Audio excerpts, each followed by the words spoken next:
Peace, family.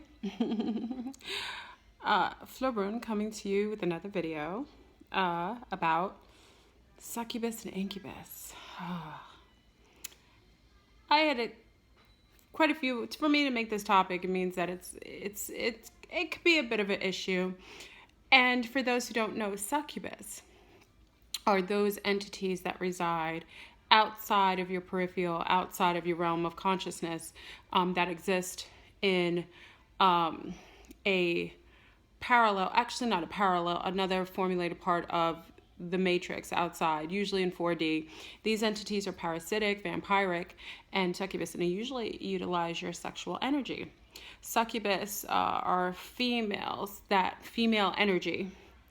They're really indistinguishable. I just say that all to say because they kind of mimic the opposition of the sex that they're pulling the energy from. So a succubus are those they mimic themselves as females, sexually charged females that tend to invade men's personal space during the evening and invoke some sexual energy so that they can feed off of you. The goal is for you to orgasm so that they can pull off of that energy, and that's how they feed. They're parasitic, they're vampiric, that's what they do. And for the females, which I'm noticing a lot more coming in conversations, there's the incubus. The incubus has that male type of energy. Again, they're androgynous, but they just mimic the opposition. And again, if you're in a same-sex relationship, they'll mimic the same sex. They just mimic whatever is most that you are prone to engage sexually with. The incubus male energy will usually at nighttime, many of the females I'm talking to, they'll have memories of, they'll wake up and they'll see hands or feel hands on their thighs, or that some of them wake up. On my show in Aquarius Rising Ninth Gate, the young lady said she would wake up in the middle of orgasm, having an orgasm, while this entity, she felt an entity on her lower lumbar, and it was stimulating her, and as she's orgasming she feels it, but she has no visual. You never really see them. Sometimes if you're in dream state, you will see whatever's most attractive to you. If you're female, you'll see that that dapper dude that that you would rock with, your fantasy man, or something similar to it. Generally you won't give visuals with incubus or succubus, but what I will say, these entities are parasitic. They're total parasites, vampiric. They engage in sexual activity. You can have attachments for generations. A lot of times, what I've noticed is there are generational succubus, incubus, from those people whose family members were previously engaged in the occult, whether they were high-ranking Masons or Satanists, or in some of the Wiccan pagan practices. These succubus go generationally, and once one vessel is depleted, done, and no longer a source of food or energy for them, they move right on to the same gene pool right down the line. And it's very important for you to know that if you're having these occurrences with succubus or incubus, because again, they pull on your life force. So every time they're engaging sexually with you, even though it may feel good, I've had some gentlemen say, I wish I had a succubus. That's what they tell me. No, you don't, because all they'll do is pull from your life force. And again, anything pulling from your life force will depreciate you, and eventually will bring on ailments, sicknesses, all kinds of what have you later on, and eventually may speed up your aging process, and increase your chances of having the quick onset of death. Yes, it's that serious. So all this to say, this is becoming more commonly spoken about. I will say this has always happened. It's happened before. The incubus and succubus have always been feeding off of people. It's not shocking. It's not something new. But because we have platforms now that we can discuss these things more openly, we're starting to hear a lot more about it. Oh, and by the way, you like my Anunnaki hat.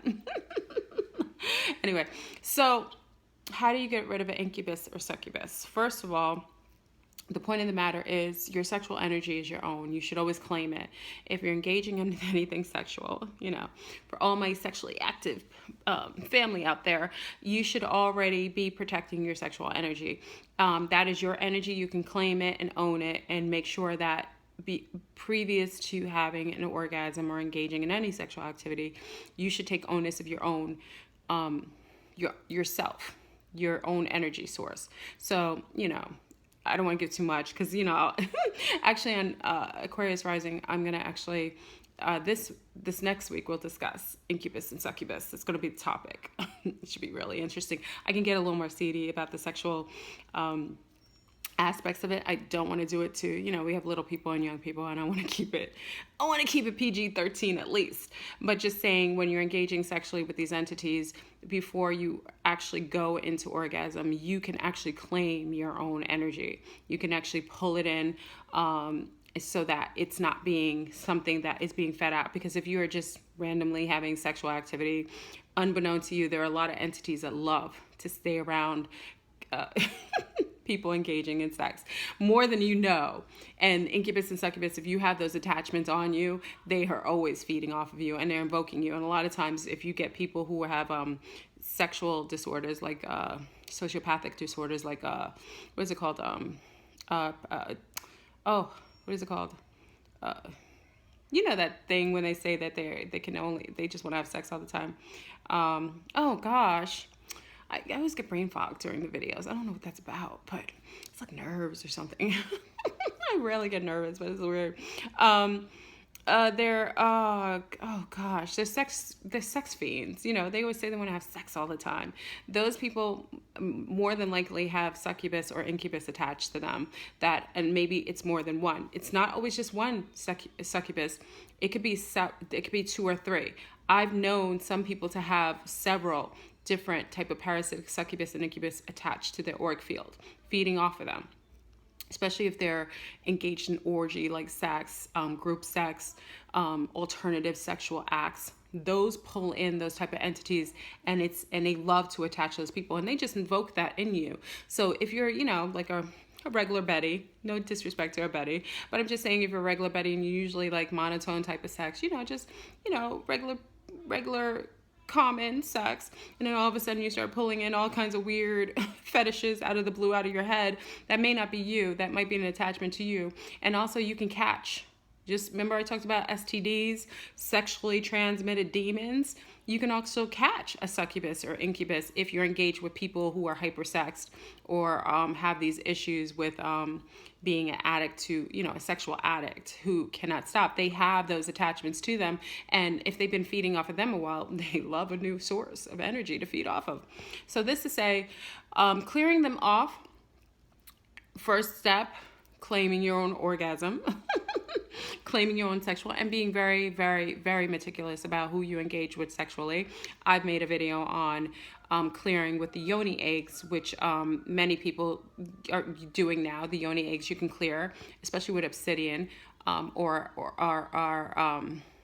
a dark black one that tends to absorb any of the negative or anything that's inside of you that's kind of lurking in there.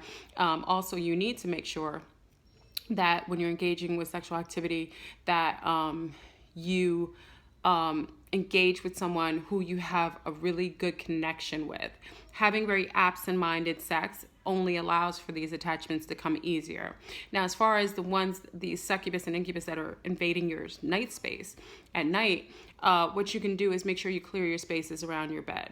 I always like to put water next to the bed with a little sea salt, and there's like a blue, I forgot what it's called, blue ball.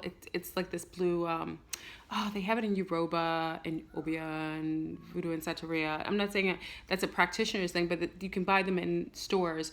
It kind of offsets any energies that can, anything that it can attach. It kind of dissipates this field that protects you during the night hours. It kind of puts a force field around you. I love those. Put them next to the bed with the sea salt. Put that next to the bed. It's a good cleansing. Plants. As you know, I share most of my boudoir type of behavior, but I put a aloe vera plant, and plants tend to dissipate some of those energies. They don't allow for lurking energies. Always have beautiful plants in your house, and make sure you're not sleeping next to cell phones or electronics, because again, there's energy that's being, even with a cell phone on, there's still a back and forth going on, and there can be some infection of some entities via the cell phones. We talked about it on the show the other night, but I gotta go really quick because this is my weekend video. I wanted to talk about Succubus and Incubus. I gotta go out and go attend to my little people, but I want you to be mindful. Again, we'll be discussing this on Aquarius Rising Ninth Gate next Thursday. We'll go deep into it, really more intimate conversations, a little more salacious, which, you know, I'm not opposed to. And we'll go more into this. It's very, at this point, you don't want attachments to things like that. Also, we have a contract that, you know, I've been sending everybody to kind of exonerate any of these attachments that come from generations. Like, you know, if your grandmother was like a Wiccan, a witch, big up to all my pagan witches, you know, they're beautiful beings. You know, we have, listen, just like you have beings that could be negative in any field or any occult, you have wonderful light beings. So, you know, I hate when people stigmatize, you know, someone for being a witch, for being negative. Most of the women I know that are pagans are beautiful, and they're nutritionists, and they're holistic, and a lot of them are wonderful. I know many who are midwives and doulas. You know, that's what that practice came from, was more nature based. It was more natural and holistic. I mean, there's other facets of Wiccan behavior, but anyway, I want to go into that. But I'm just saying, you know, if your grandmother was feisty, trying to mess with someone's husband, and she did a spell and sold out her seeds, her kin, because it could have happened, to get a favor in return. She may have sold out her seed to a demon or to a practitioner who was going to do the deed of getting someone for her, something she wanted. Then what happens is that curse, whatever she's sold out her seeds, will attach to the children and grandchildren and generations afterwards. Sometimes that's unbeknown to you. Even though you travel, you incarnate alongst your bloodlines, we splinter off. So you don't know that you've taken on that that debt, that karmic debt from, you know, grandma being salacious, selling her kin out.